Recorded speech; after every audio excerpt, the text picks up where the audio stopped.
ఈ ఉత్పాదన మీరు వాడారు కదా, వాడక ముందు ఎలా ఉంది, వాడిన తర్వాత ఎలా ఉంది? వాడక ముందు చేను ముదుబారిపోయినట్టు ఉరకదెబ్బ తిని 4 కాయలు పడి ఇగురు రాక వేసిన 3వ రోజు నుంచి అసలు ఈ మొద్దులు ముదుబారిపోయిన చెట్లకు మొత్తం మెత్తదనం ఇగురు పొడిచింది. ఆ తర్వాత మా ఊరు అందరికీ చూపించాను, దగ్గర 20-30 ఎకరాల దాకా నేను మందులు కొట్టండి రాబాయని చెప్పి చెప్పాను. అందరూ కొట్టారు, ప్రతి ఒక్కరికి ఇదే రిజల్ట్. చేను బాగా మెత్తదనంగా క్వాలిటీగా బాగా వచ్చింది. ఈ క్రాప్ చూడండి, ఇప్పుడు కొట్టినప్పుడు 10 రోజులు అవుతుందండి. కొట్టి 10 రోజుల తర్వాత ఫ్లవరింగ్ కూడా ఇప్పుడు బాగా వస్తుంది. మనకి రెడ్డి గారు ఈ ఉత్పాదన వాడిన తర్వాత ప్రస్తుతం మనకి చిట్టా పూర్తిగా డెవలప్ అయింది.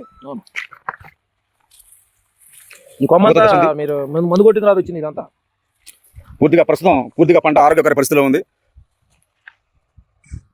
కాశిరెడ్డి గారు, ప్రస్తుతం ఈ రెడ్ అండ్ బ్లాక్ ఉత్పాదన మిగతా రైతు సోదరులందరూ 100% మీరు సాటిస్ఫై వాడుకోమని సలహా ఇస్తున్నారా? 100% ఇచ్చాను. మా ఊరు కూడా వేశారు, అందరూ బాగానే ఉందన్నారు. మళ్ళీ కొత్త వాళ్ళు వస్తున్నారు, అడుగుతున్నారు, తీసుకొని పోమని చెప్పి సతంబల్ కొట్లో చెబుతున్నాం మేము.